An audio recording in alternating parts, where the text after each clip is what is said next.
Hey there, I do a little aside for no reason. I wanted to take this apart anyway and clean it up a little bit, which doesn't take a lot of effort. It's just, you gotta turn this all the way over here and then this lifts right off. And you can see it's a little bit of a mess in there and it needs to be cleaned up. I wish I could do more, but it's fine. That just comes up out of there. See, that's part of the grinder. It's metal and it is caked with things. Don't worry, I made sure it was unplugged. And then this little nut comes off. I don't even know if it has to. I don't think it does. We're going to take it off anyway. And I don't know if this comes up and out. I don't think it does. I think it should, but it doesn't. One of the biggest problems you run into with grinders like this is that, I mean, I love this grinder. It's great. Just learned with everybody else the other day that it can get down to really fine. But you can kind of see down in there, there is a lot of coffee left. And the best thing to do is to clean it out often. It's a nice heavy piece of metal. Just clean it out as often as you can. And they gave you this nice little wire brush that, while not much, does, it's a very heavy metal brush, or it's not heavy metal, but it's a very good metal brush that'll get in between all of the little nooks and crannies and help you get. There's a rubber gasket right there. I'm trying not to mess up too much. But yeah, I mean, the coffee, it just turns into powder and it just goes everywhere. So I'll put these over here. This is a little rubber gasket. It helps funnel the coffee in. We'll use this to try to get some of this. I don't know. I just felt like taking this apart might be interesting. Now, this is the cone, of course, that catches everything. So we just do a regular scrub of that. You get a lot of trapped flavors in here, especially if you use flavored coffee. But all coffee has a certain flavor, and if you're not careful, the plastic can start carrying the flavor.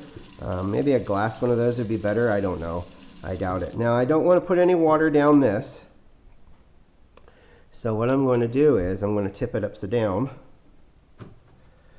in here.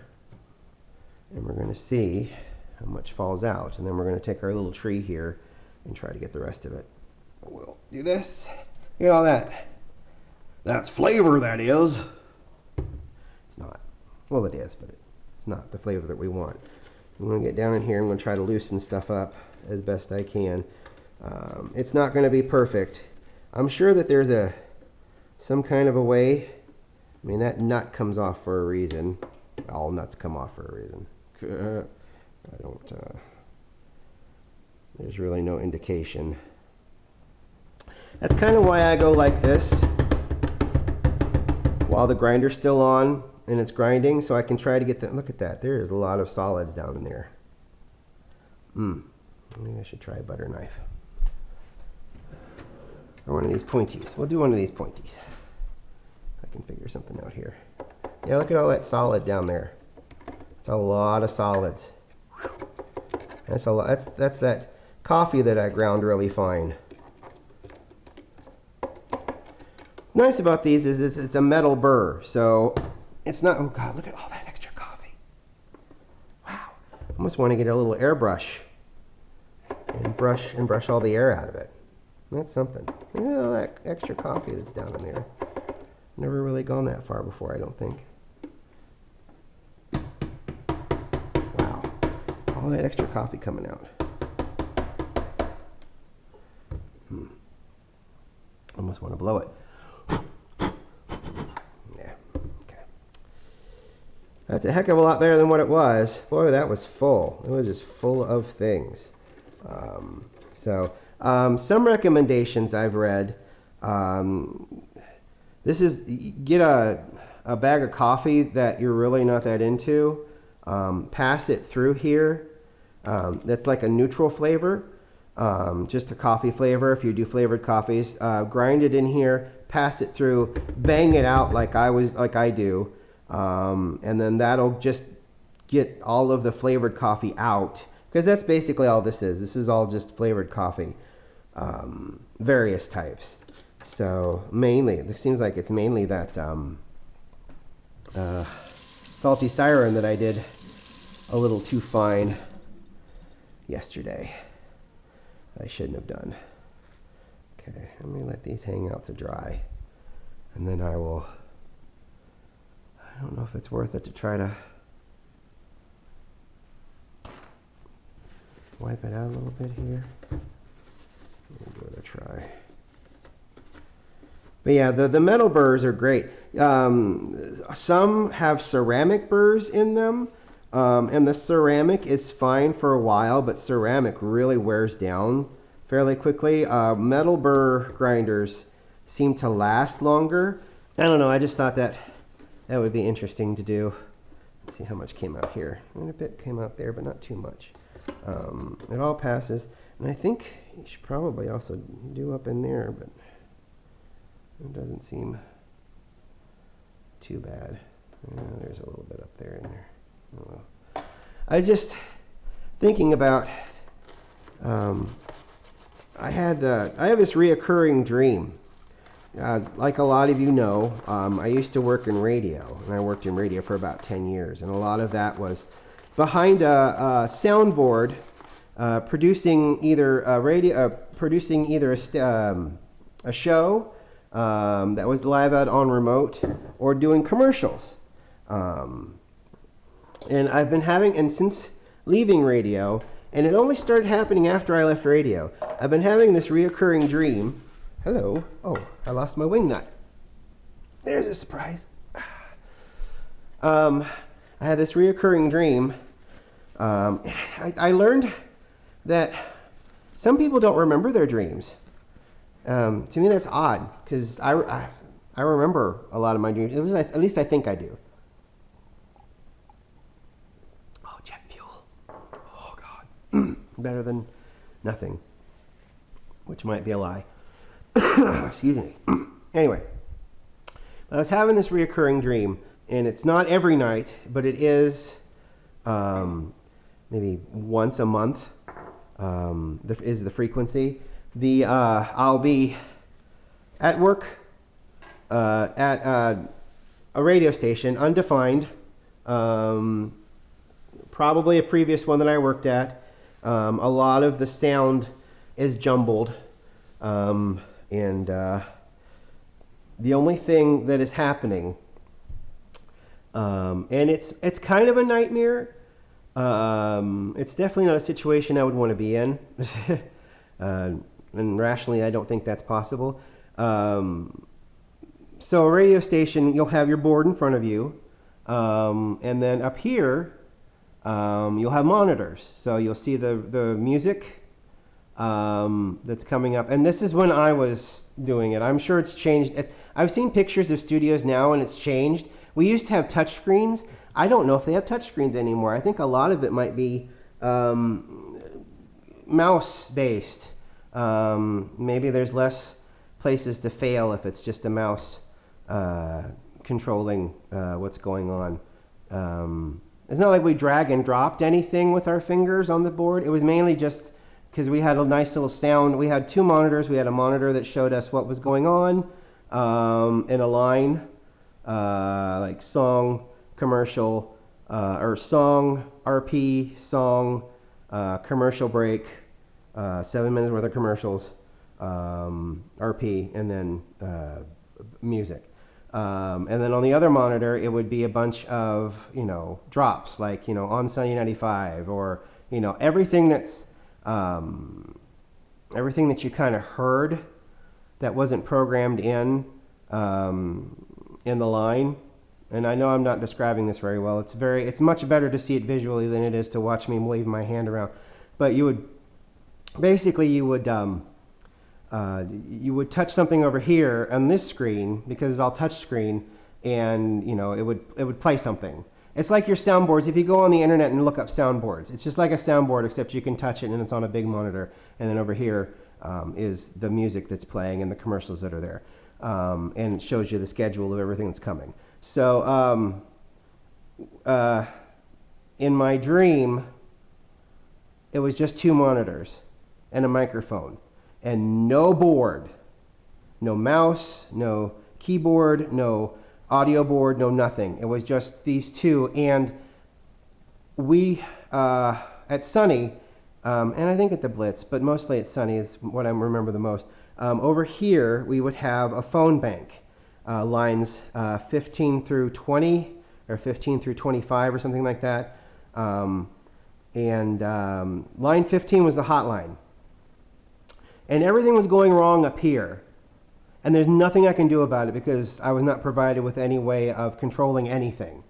And line 15, which is the hotline, is going off.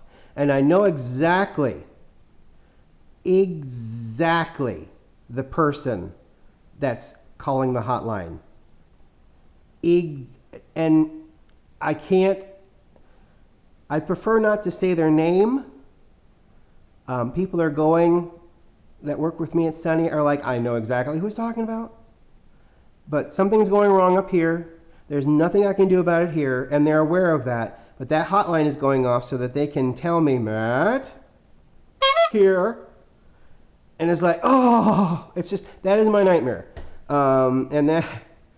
So I've been having that reoccurring dream, and I had it again last night, and I think I woke up at like 4 o'clock in the morning, and I'm like, it made me think, do you have a reoccurring dream? It'd just be interesting to hear about it because it fascinates me. Some people say, I've been told that some people don't remember their dreams. And there are dreams that I have that are so vivid that I can remember them for like 2 days. And then after 2 days, they're gone. But the reoccurring dreams, there's that one, there's the flying dream, there's the dream where I have gum in my mouth and no matter how much I try to pull it out, it won't come out. There's the teeth falling out dream that I have. And I'm sure all that means something to somebody, but to me, it's just panic. So I'm sure that means something and whatever. But, there's like those reoccurring dreams. And it's funny because those ones, the teeth falling out one and the gum that won't spit out one always happen in different situations. But the radio one, it's always one specific place. I'm out, and I guess I didn't mention this. This is the funny part. I'm out in the middle of nowhere. I'm out in the middle of a forest. And it's just a table, 2 monitors, and a microphone, and nothing else. I can't manipulate anything. I can't touch anything, and I'm panicking. And line 15 is going off, which is the hotline, and I can just hear it. And I don't touch it. I don't pick it up because I'm like, if I don't pick it up, he's going to go away. And that never happens. Never happens. He never goes away. But yeah, no, people that know, and hopefully they get to hear this. But yeah, so that's my reoccurring dream, and this is as clean as I'm going to get it. So I'm going to wait for those to dry out a little bit. I'm going to rinse. Well, you know what? Let's dry them out by hand, and then we'll put them back together so you guys can see, because that's fun, isn't it? All right, so let's dry this out.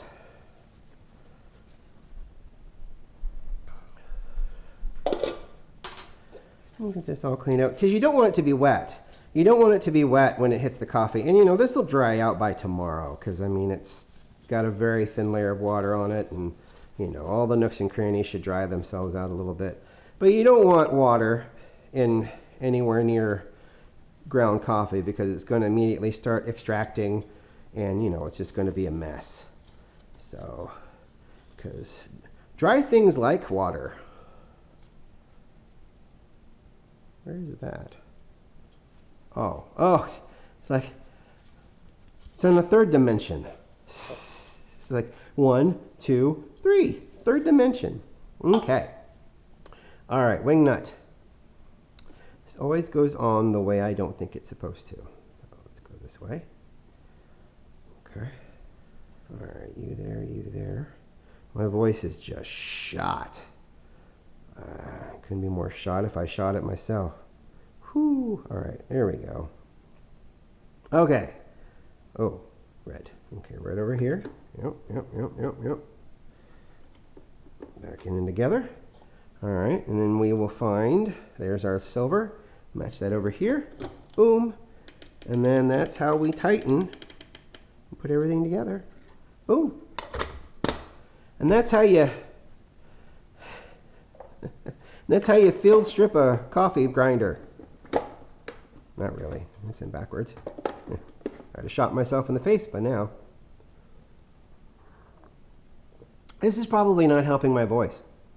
All right, so that's that. Again, thank you for indulging me.